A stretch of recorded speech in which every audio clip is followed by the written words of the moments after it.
the Ludo amendments here.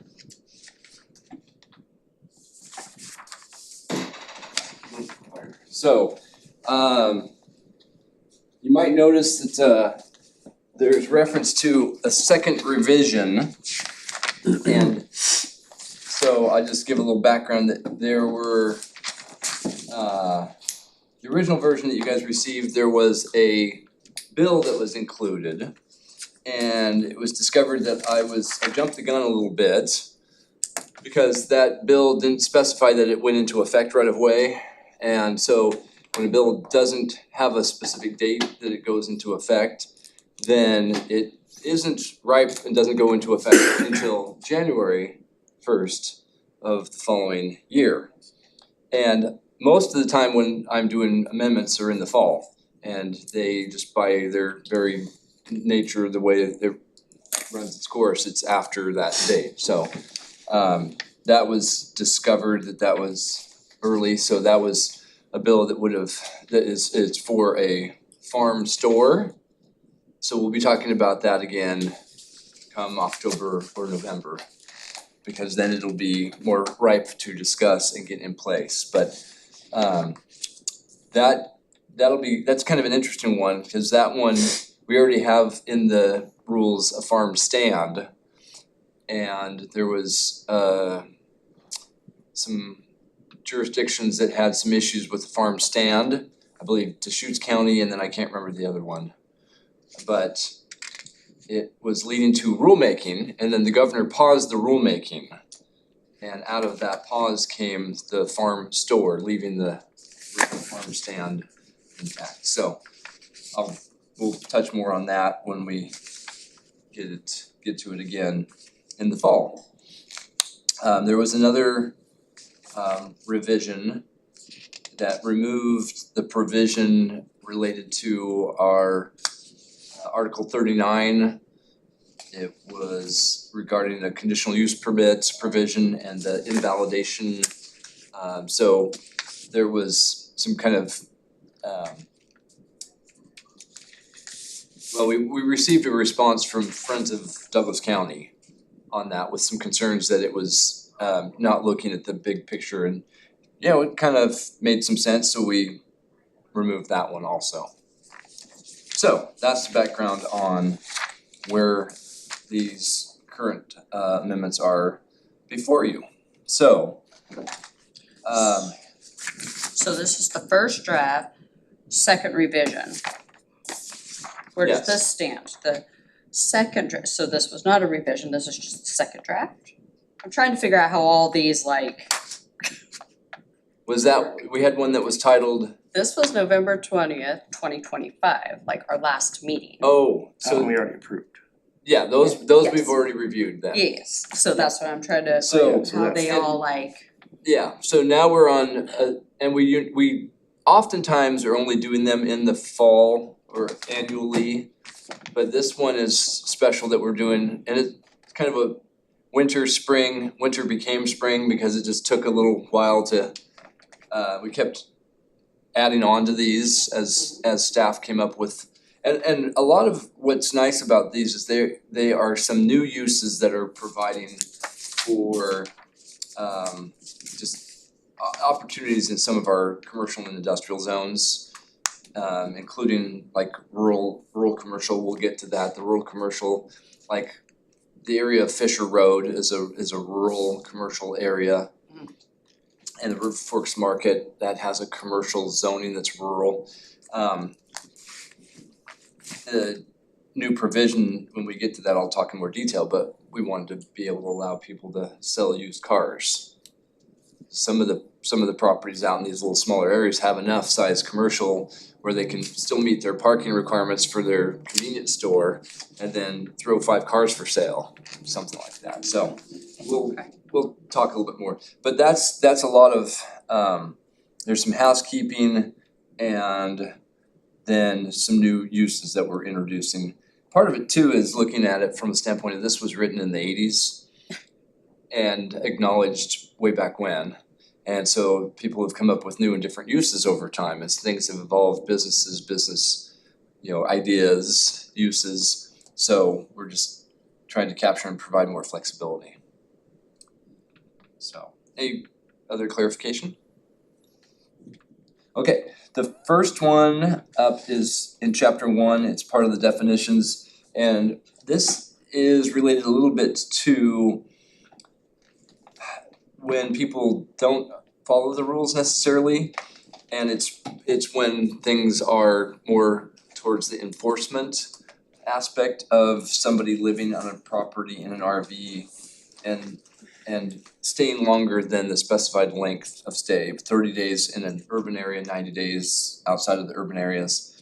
And because it's like I said, it's to help in the eventuality that someone might be out in a violation situation and bringing them into compliance. And if it gets to the point where citations are issued, it's just clarifying that language. We had a previous version, so where you see in red was some previous language that we then already amended to hopefully read a little bit better in the eventuality that this might come before our county council in dealing with an injunction or something that's really at the highest level. But the idea was that people weren't able to take advantage of, and if somebody timed it right and they were living in an RV on their property for 90 days, they could do so at the end of one calendar year. And then 90 days would start January 1st, 90 more days, and that's technically legal. But if someone is there for over 90 days, they're in violation, they don't get the clock reset and say, oh, I get 90 more days now, it's January. It's like, no, you were on the naughty list. You don't get this do-over. So that's what this is kind of geared towards, helping with that.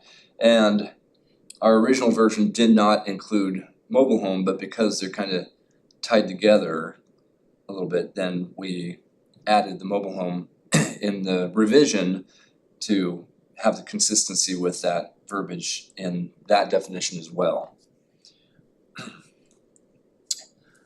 Okay.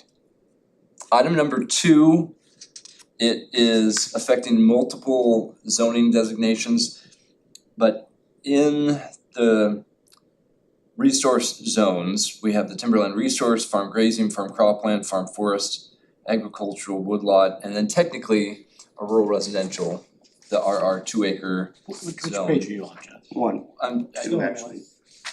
yeah, so starting, Where it says 2, chapter 3. Oh, okay, I got it. yeah, so item number 2, chapter 3, these will be several pages that this continues on. But it's regarding a resource management covenant. And in land use, I think the resource management covenant is a good tool. It is something that's in place for when people get a dwelling approval and their dwelling approval is on resource land. It doesn't mean that now that they have their dwelling, they can turn around and complain about everybody's normal farm and forest activities that would go on around them. So, if somebody moves here, has their home, and then they can't start to complain about the cows mooing and the tractor making noise and the dust and the et cetera. But when we recently looked at the language, we had some inconsistency, and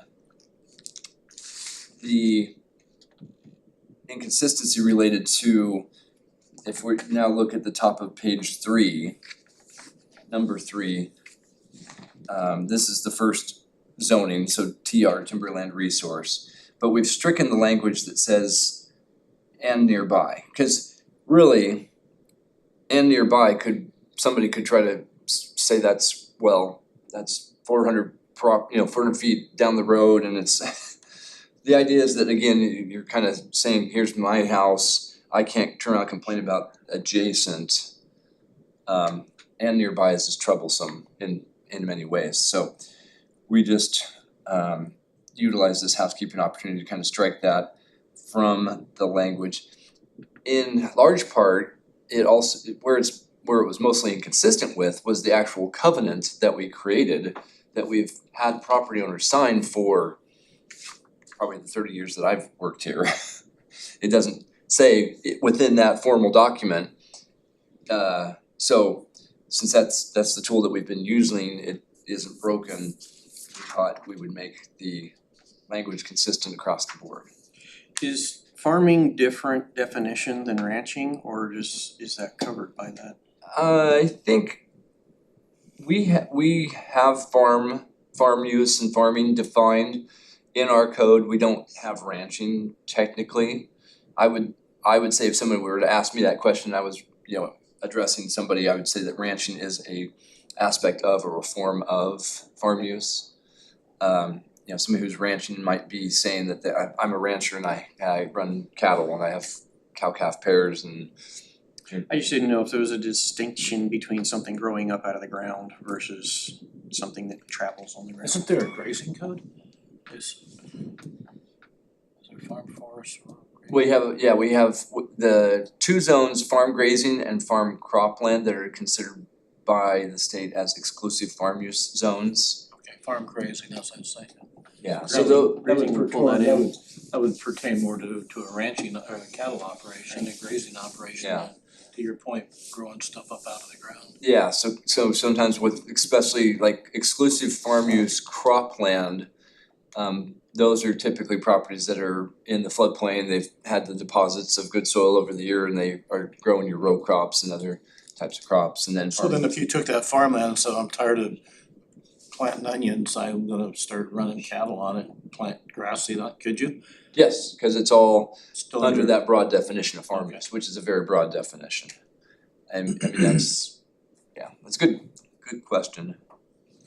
But yeah, under the broad definition of farm use, it kind of captures all of those different types of farm activities.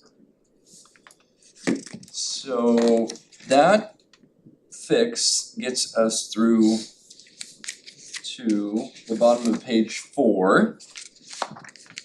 And the bottom of page 4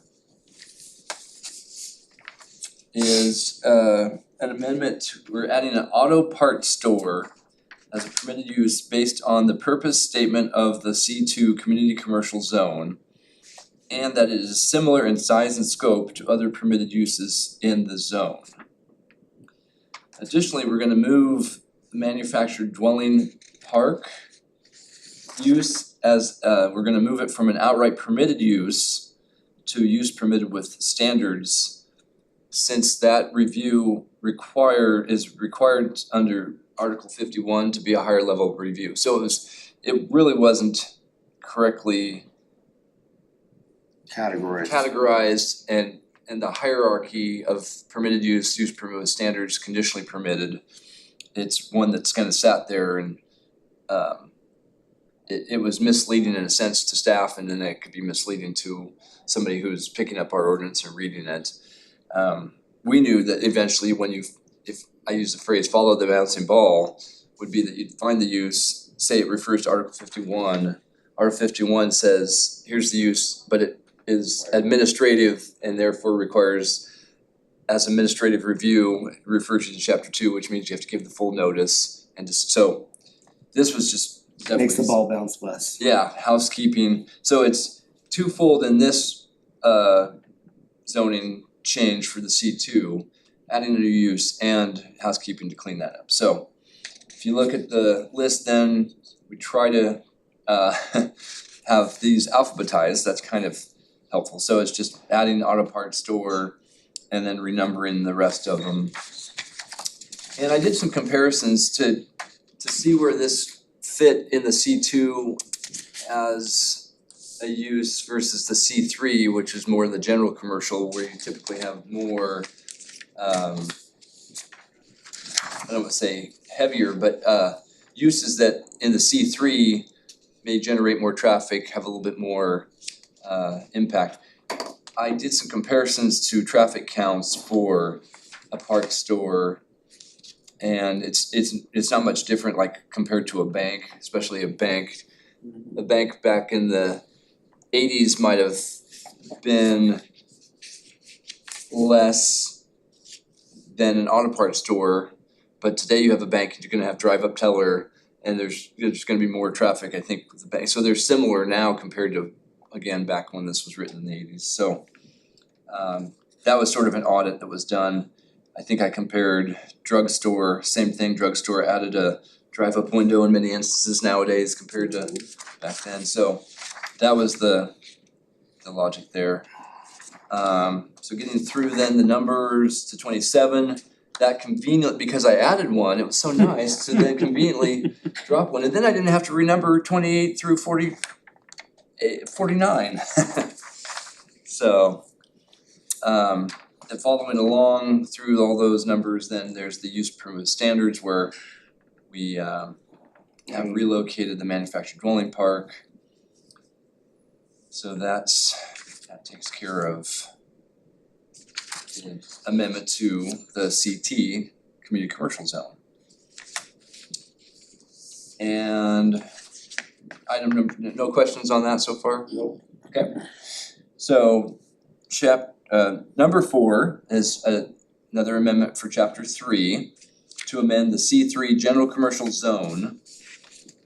Clarify the provision that allows other uses permitted in the CT, and so the C2 and the CT tourist commercial zones. This one is definitely housekeeping.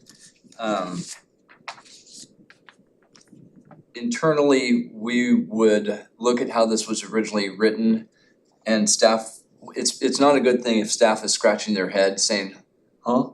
So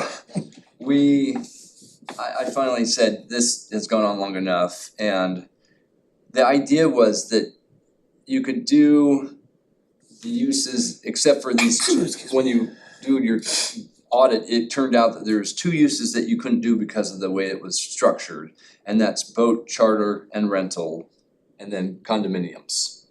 And so, rather than have this whole dance, it just said other uses permitted in the C2 zone, the CT zone, except boat, charter, rental, and condominiums. So that one is definitely just housekeeping to make it easier for staff. Item number 5, again, we're still in chapter 3. I touched on this one. Let's see, this is, Rural Service Center, commercial. Oh, and this was another one where we had a use RV park that was listed as use permitted with standards, which it really isn't a use permitted standards because it would refer you to Article 39. Article 39 is a full-blown conditional use permit, so it's like that should then be listed under conditional uses in the zone. So this is again housekeeping, striking it, the RV park from use permit with standards and moving it to adding a Conditional. adding a category, right? Cause it's always required a conditional use permit. It's like for some reason or another, we didn't wanna add the building and uses permitted conditionally category within the zone. I thought, well, now's the time. We're gonna fix this. So that brings me to item number 6. Again, in the Can I just make a comment here, back on page Yes. 7, chapter 3? The acronym CRS does not fit the rural service. yeah, that one's I hate to be nitpicky, but if we're gonna get here at 3 o'clock in the afternoon, we gotta, Dyslexic. it doesn't seem right. Should be a SCR or SRC. there, Why you don't know, guys point that's that out? God's letting you. RSCC? no, it's a good point, and you know, kind of like some of this that I'm fixing. There is the argument, well, why don't you fix? So, good point. There are Douglas County is unique too. Like for example, Don't say. so comparing to a city, they might have a low density residential comprehensive plan. Well, the acronym follows the order. It's LDR, low density residential. Not in Douglas County. Ours is the orders, yeah, so kinda like this one. So we have So that is correct. RLD, So you say that is correct? it is, Okay. Cause we're special. Yeah. yes. And I think too, Recording in progress. Oh. Sorry, it totally crashed and I had oh. to get it to come up. Yeah, there is an argument, why doesn't it have 4 letters in the acronym, but you know, again, there's some magic to that, that's, you know, everything typically is either a 2 or 3 letter acronym, and so, yes, that's a good point. Well, you know what CRS stands for, right? I do. As you get older. I don't remember, what is it? Yeah. So I just kinda chalked it up to. Can't remember stuff, it's a clean version. So, yes, that is a good recognition, but we're being special and Okay. just calling it rural service It's center nothing to see here. commercial. So that's a fix, and cleaning up there. So number 7, I touched on a little bit in the beginning. Number 7 is rural community commercial zone, where we saw opportunity to add a use which is motor vehicle sales. We do wanna keep it fairly low key, and that's where we decided to come up with a limit of 10 vehicles. Again, a lot of the properties that are commercial in these little rural communities, they aren't that large, so they kind of recognize that if you do have this existing use, which typically a lot of them do, that's why they're zoned commercial. Convenience store being probably most common in our rural communities. And we have this provision then to allow as a permitted use a automobile sales, a motor vehicle sales lot subject to the following: shall be limited to 10 vehicles, and outside storage of inoperable vehicles is not permitted. And that's to try to recognize, I know sometimes people will get their DMV business certificate, get their license, that lets them go to auctions, sometimes they'll buy something to then, you know, bring it to their garage, fix it up, flip it. So we're trying to say, you know, hey, you can do that, let's just not have them stored outside so we, you know, aren't looking so junky.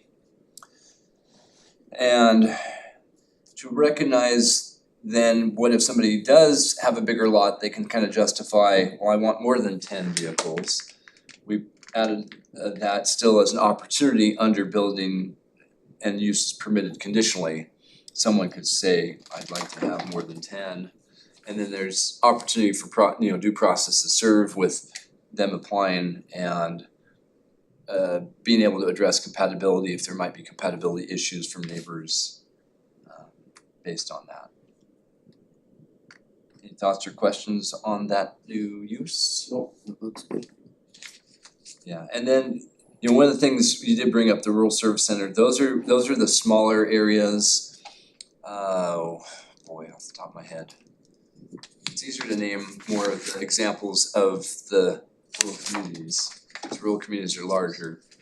A rural service center is the Tyee store, Lighthouse Bakery, post office, that's small enough that it's just its own little node, that's a rural service center.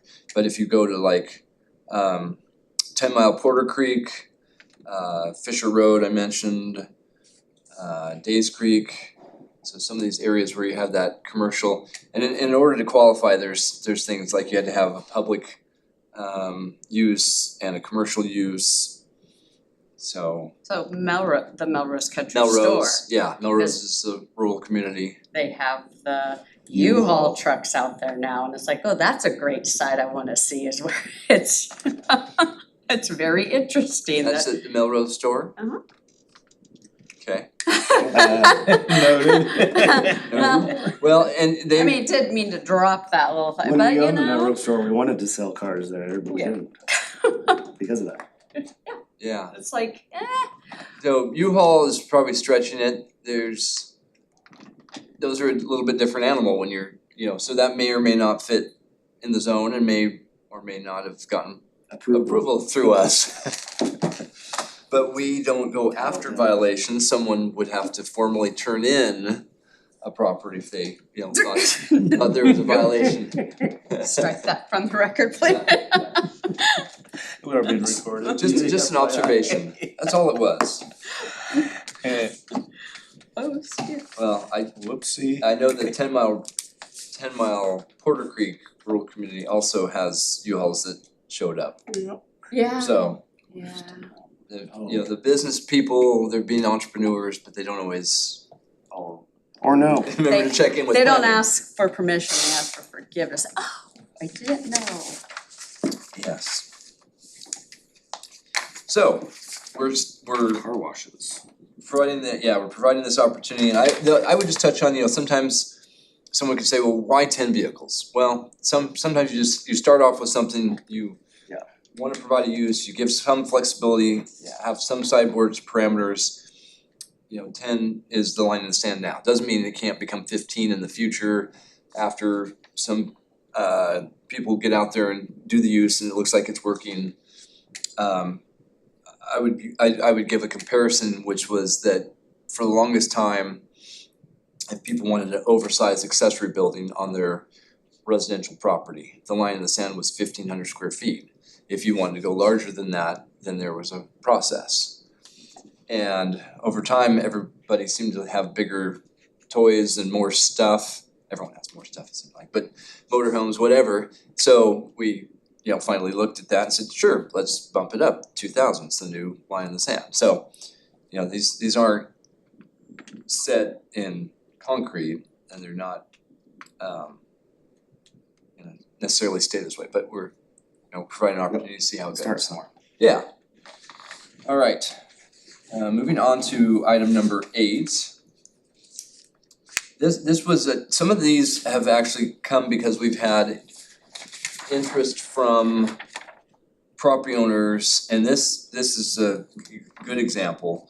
Amend the CRC zone to add a vehicle washing facility to the uses permitted generally in that zone. Rice Hill is where somebody had this brilliant idea of coming up with a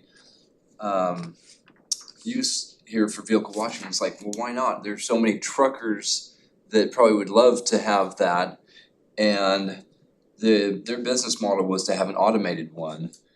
They did a bunch of research. They actually provided us a ton of information when they were pitching this to us, and we kind of said, you know what? Rather than make them go through a plan amendment and zone change specifically for the property to try to change it to industrial, where it kind of fit but still wasn't even a perfect fit, which we'll get to in the next one. I said, we're wanting to add that use. It makes sense. So that this would be another example where not every rural community is going to have a commercial property that is conducive to this, but some may, and some may have just your basic 2 or 3 stalls where you put your coins in, versus this fancier one that sounds like they're gonna be automated and higher end. But again, it's providing an opportunity, recognizing that the way the ordinance was currently structured, you only could really do it in an urban area, in like an industrial zone in an urban area. So we added that use, and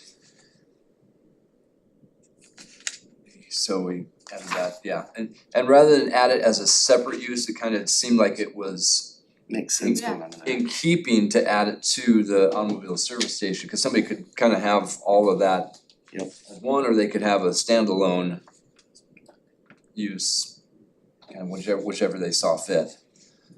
So, any questions on that one? Nope.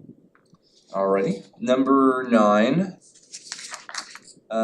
This is another one also that was kind of initiated by someone looking to get some, where do I make this fit? And there's a push to have more opportunity for kids, more sports facilities, and we kind of did an audit of other cities and jurisdictions where we found quite a bit of them were allowing these in industrial zones, because their very nature, some of those buildings are very large. You make them, I think, probably fairly cheap by having them constructed in that same type of industrial building. And then you put your indoor soccer or your basketball or whatever. Pickleball courts, come on. Yeah, pickleball. Trampoline, bounce houses. Yeah, all of the above, so this was, recognized, hey, light industrial, it can be appropriate, doesn't have to just go into a commercial, cause sometimes those buildings need to be on a bigger property and a scale and are in an industrial type building. Makes sense. So we added that, and it's we tried to have the language including but not limited to, so basketball, dance, gymnastics, martial arts, racquetball, skating, soccer, swimming, tennis. These facilities may be used for instruction, practice, and competition. So I would like to make a motion to add pickleball to that list. it is including but not limited to, but I know I'm just joking. pickleball is the fastest growing sport in the nation, in the world, maybe, I don't know. I'm just joking. I mean, we could, No, I'm just joking. we could, but it would be under the use, they're, similar. Okay, You don't have boxing in there, or MMA stuff. we have martial arts. Oh, martial arts, okay, there we go. So we get probably boxing under martial arts. But it's like skating, some of these types of complexes too are multi-sport, they have the ability to change out and like one court that can be used. Tennis, swimming is a little different, you're gonna build a pool, but so No, that works. number 10, this was in keeping with number 8 previously, to also recognize that vehicle washing could just as easily go in the rural community industrial. So just really giving that flexibility to some of those rural communities. And that's sort of in keeping too with where it currently exists in our code, is in the urban industrial zone. So it's like made sense to add it to the rural industrial. And so that would allow that, and again, we kind of found something similar to piggyback, so freight and truck yards or terminals and vehicle washing facilities. So that provides another opportunity there. And, okay, so, whoops. Item number 11 doesn't come up very often, but it's kind of housekeeping. So it's to amend section 3.35.200, clarify the need for consolidation covenant or other mechanism, like a boundary line adjustment or lot line vacation, when someone is using abutting land for purposes of meeting off-street parking requirements. So we have the provision in place that if somebody owned a lot where there's a store, and say it's a convenience store, they need more parking, they have a vacant lot next door, then the code would allow them.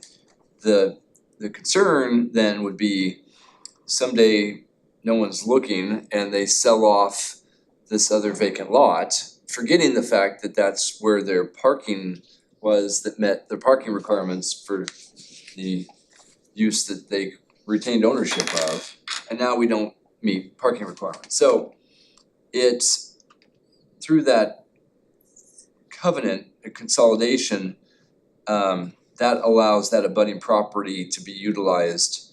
And if there were to be some argument where, okay, we're not doing a convenience store, we're now doing, I'm not sure. Something with less parking requirements. They remodel it, they have more storage area than patron area, so their parking drops from 30 to 20. They no longer need that lot. Then that could be all demonstrated, we go through and then they could revoke that covenant. We could revoke that frees that other one up, then they could sell it based on remedy the situation.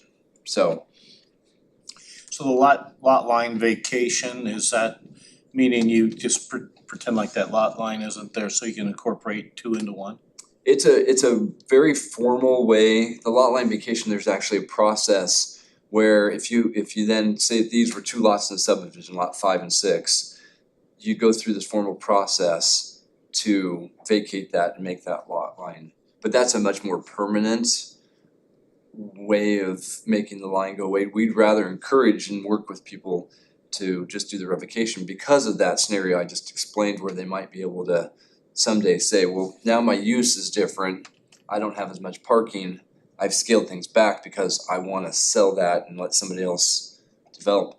If you did a formal lot line vacation, they would then have to divide the property again. You couldn't unring the bell, so to speak. Correct. Yeah, you'd have to pay. Way difficult. Yes, yeah, versus a revocation is you're recording, the initial covenant gets recorded at the clerk's office. We prepare the revocation, which also then gets recorded at the clerk's office. Today's fees is $80-something once, $80-something to revoke it. Versus, oops, I did a formal lot line vacation, I paid application fee for that, and now oops equals, $2,500 to pay for a partition and divide it again. So Plus a surveyor revocation, cost. does that then make it one tax lot? When the consolidation covenant, if that's utilized, that gets recorded and then as built into the body of that document, it lets once it's recorded, it lets the assessor's office know to convey that then as one unit of land. Even though it's not a formal process like the boundary line adjustment or the lot line vacation, it's worked up and treated as one unless and until it's revoked. Okay. And again, the nice thing about in doing that is we help with helping, I guess, people from themselves. If there was a sale that was going through, they didn't check in when due diligence was planning, but they went through a title company, the title company would say, oh, by the way, might need to pause the sale of this property because it's actually tied into, Your other property. yeah. So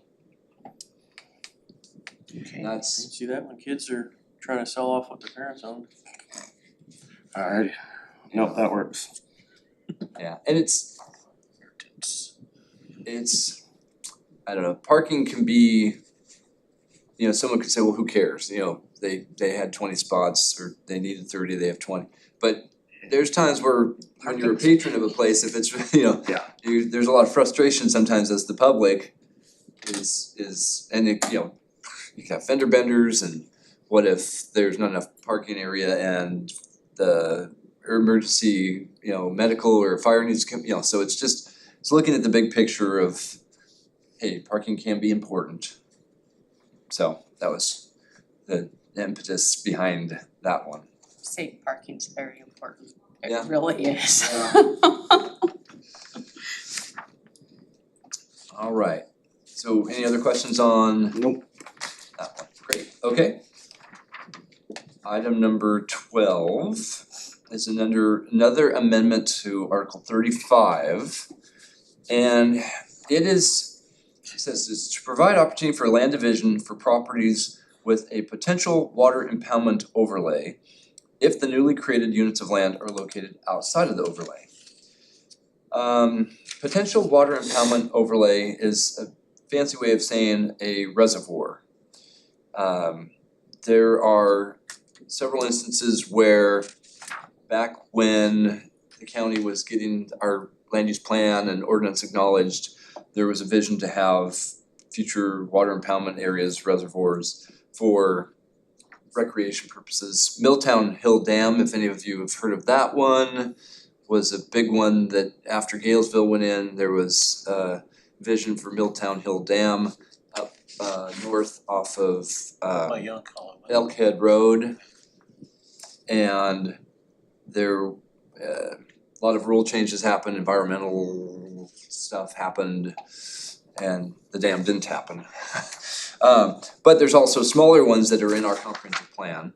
And this provision kind of makes sense is if one of these other water impoundments was ever to happen, we're precluding land division to occur because if you do land division, then that promotes development. If you're doing development, then you're putting Yeah. development, and then that's where that's future water is supposed to go, then it's not lining up. So we had a couple of instances though, where somebody might have a water impoundment here on this, say, eastern portion of their property, but their property is 400 acres stretching westerly from this road and where the creek is, and if you dam the creek, you'd be here. And Makes sense. yeah, so this correction, if you will, this amendment is to recognize, hey, there still could be division potential for these larger tracts of resource land that might have water impoundment in the future, but on one end of the property, we still wanna then recognize and allow those people to divide. Yeah. And the way it was currently written, they could not. And so that is, to me, I think a big fix. There are a couple instances where we ran into that where people couldn't divide, and it's just like, well, let's see how we can fix that. Okay, any questions on that one? Number 13, I was approached by the county surveyor, and there was something that came up, and he came over and visited me and chatted with staff, and this has to do with monuments related to properties where there is division of land occurring, and if your property that you're dividing is in the floodplain, then there was wanted to be a little bit different recognition. So again, you have something that was written a long time ago, and the reality of how advanced surveying equipment is and methods, etc. He just kind of asked if we could look at that. And so you can see where there was some language stricken out under 5A where it talks about the benchmark shall be set at least 30 inches in the ground, and we struck out the language in a stable protected area of the partition or subdivision. I guess a little bit of unnecessary language nowadays, but that was something he suggested. And then we added a new sub B and then relettered, but B is saying if a recorded monument is located within a half mile of the property, it shall be tied by bearing and distance to the property, and no monument will be required on site. So that's the crux of this. When there's a land division and it's in the floodplain, this is just giving flexibility to recognize, hey, any existing floodplain monument that gives the height above sea level, what the base flood elevation is, that can be utilized. So that was the fix that was proposed by the county surveyor. So we were happy to modernize that for him. All right, so that wraps up this current round of amendments. And now, so some background where we're into this section that says prior amendments on remand from LUBA. So Land Use Board of Appeals.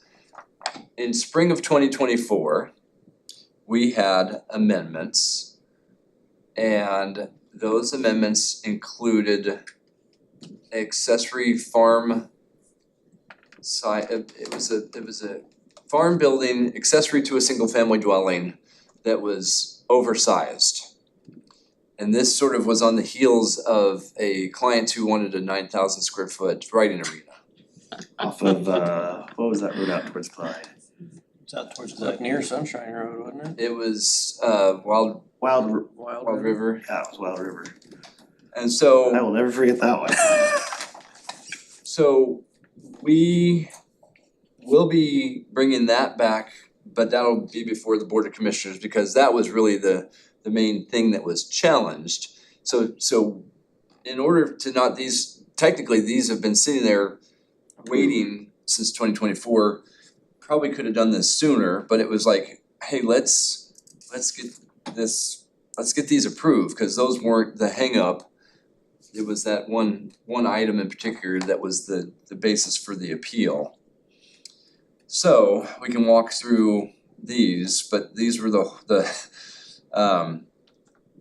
holdovers from the spring of 2024 that we're bringing back before, then we can do the formal recommendation at the meeting tonight, and then they can go before the board again, hopefully. With all of these combined, you get approved. So, item number 1, the remand is the rural commercial zone to add a storage shed sales use. I have to say that slow, cause if you try to say it fast, it's tricky. So Storage sheds. storage shed sales. She sells by the seashore. Seashells. Yeah, anyway. So that one, and you know, going back in time, that was another one where we had a specific kind of request from a property owner that wanted to do that. It's like, yeah, that makes sense, let's put that use in. So luckily that person hasn't wanted to do it in the meantime, but they could knock at the door very soon and wanna do it, and we could finally say, yes, we decoupled these from the other controversial one and we're getting them through the process. Item number two, there was some old language about fees. So this clarifies that you're able to charge fees to other departments, so just a little housekeeping there. Item number 3 for the remand ones, that was to amend all existing zoning articles that we had with sign standards that allowed illumination to recognize a modern reader board style signs for specific types of public uses. I remember that.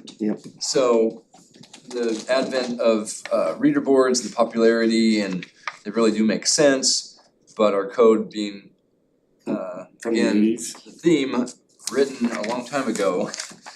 But we still kind of wanted to have some parameters in place so that we didn't have them everywhere. Cause again, that gets back to a little bit of driver safety, not being distracted by full blown neon shining, blinking, flashing. Vegas. Yeah, this is exactly what I was It's saying. Vegas, yeah. This Oak isn't- Street store down there, like Jesus, looks like right down here, the Oak Street store on the corner there of Oak Street.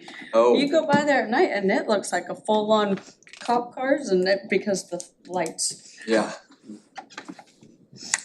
So, the language that we were adding then says signs may be illuminated but shall not be capable of movement, flashing or blinking.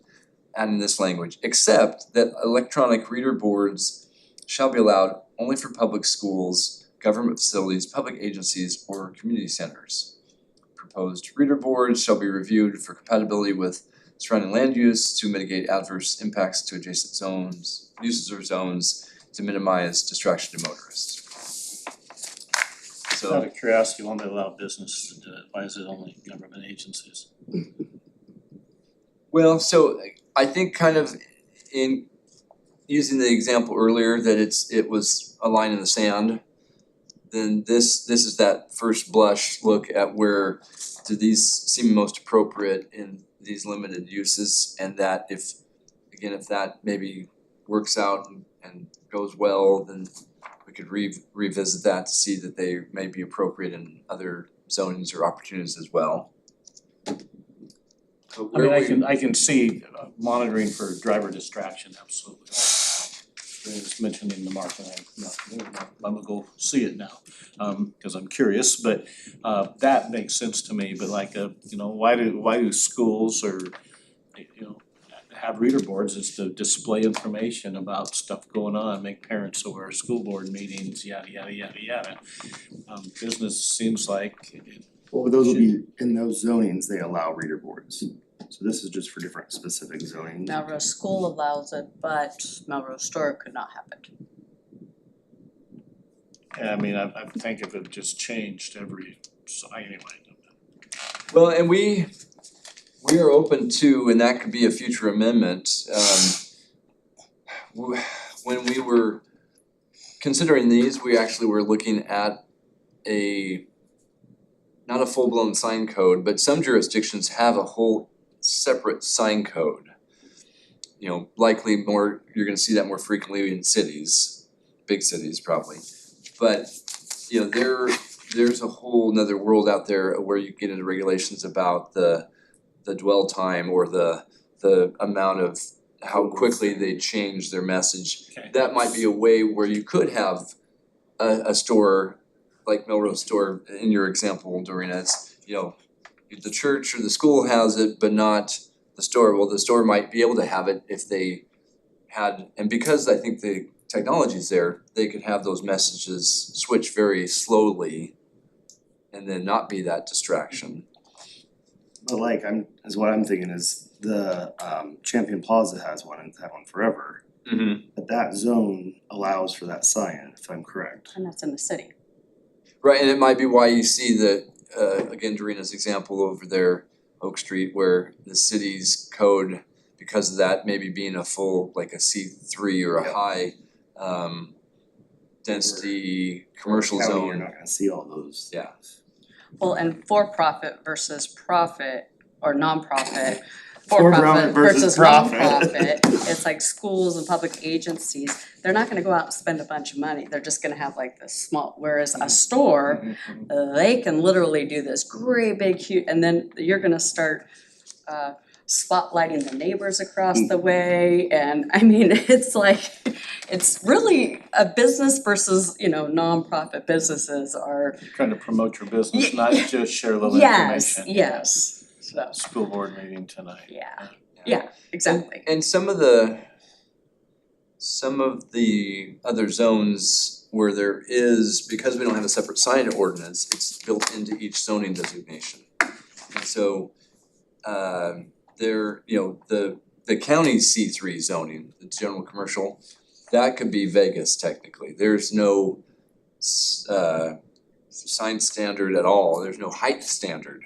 So somebody in the county with C3, Green being our most urban area, they could have this super tall neon sign if they wanted to.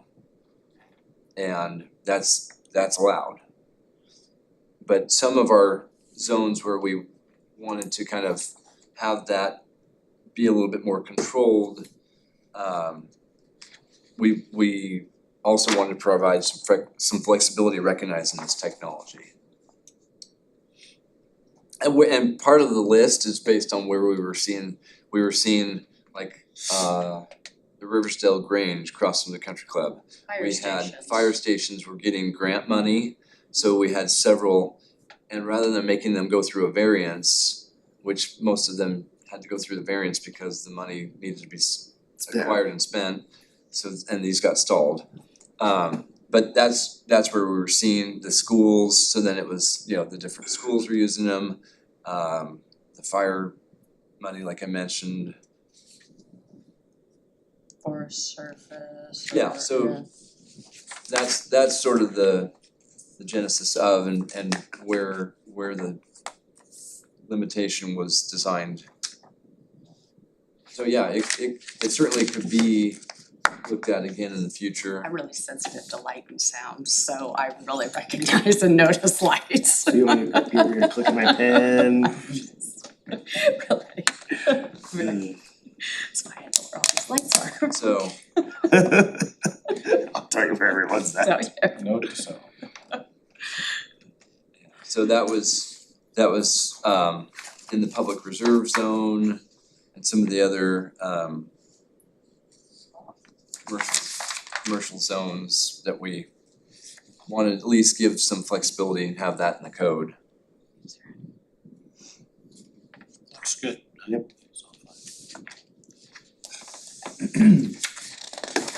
So any questions with all of that? All I can say, it's better than Tim and my first day on the board. I heard. We had started at 4 o'clock and I think we went home at 11, was it? 10, 11? Wow. That was, yeah, I'm trying to remember what was 2024. on, Weren't we downstairs? We were downstairs, yeah. Yeah. yeah.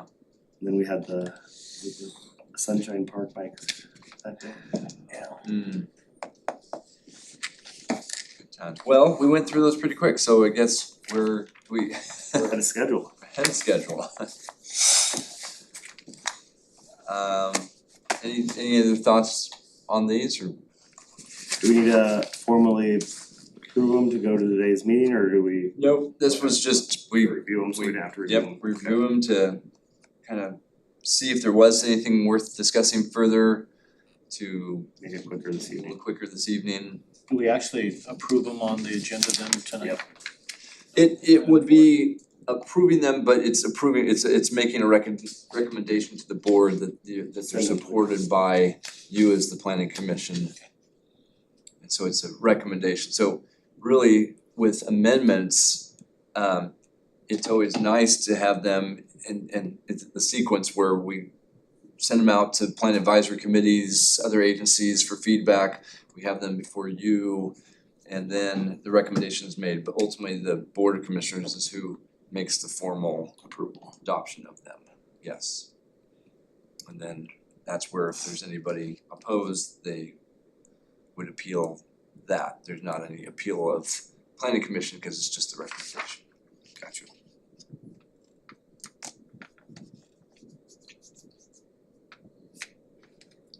Well, now what?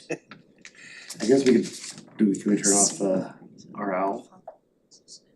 Yeah, we can, Stop it. yeah, workshop concluded. Oh,